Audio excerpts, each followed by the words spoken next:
So remember that video where I said I hate Bermuda? I had to redo the video and say I hate Bermuda grass. Yeah, this was those raised beds. And look, Bermuda. It is so weaved in there.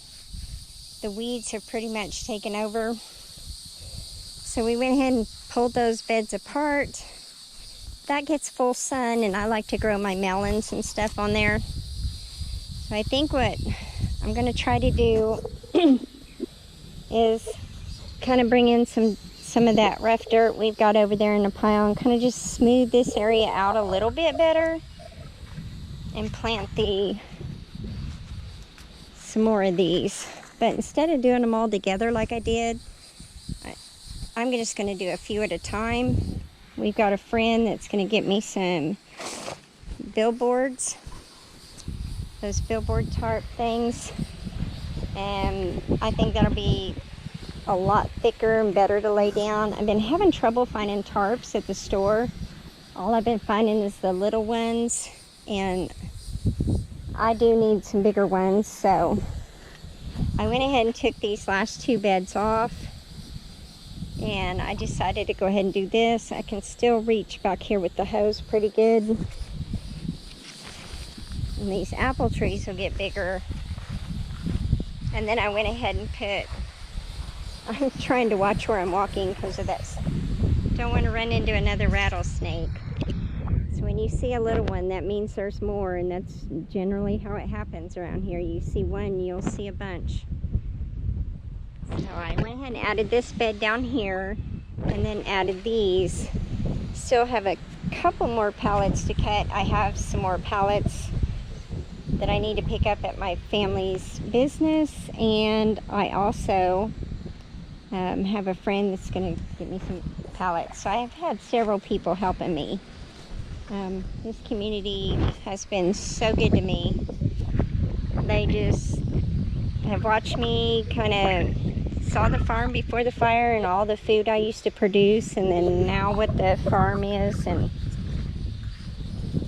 yeah, I just don't think I'm ever going to get over that fire. It just really has just been a huge challenge, and I have dealt with all kinds of ecosystem problems since then. So it's time to revise, and since I'm in my 50s now, farming on the ground just isn't pretty. I've got injuries, and I just can't squat down and get on the ground anymore. So this will be a better option for me.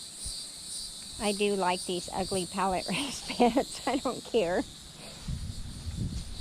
Hey, a lot of them are free. Some of them were $3 for a pallet, and we cut them in half.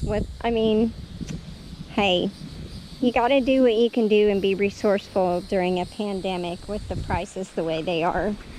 I mean, if inside of this garden is 1 entire acre, that would be pretty expensive to do those big raised beds. Before the pandemic started, those two that I put in, that was a little over $1,000 right there. So you can imagine. And I would probably utilize every square inch possible with those. But these ugly pallet beds will work for the next few years. You know, they'll probably last 4 or 5 years, and I can just, if the prices will go down, I can start buying the stuff to build the regular raised beds. Now I've got some little worms attacking my kale. So when I went in and started cleaning them, I saw these little tiny worms on them, on the underneath of the leaves. So I washed everything real good and put it in the spinner.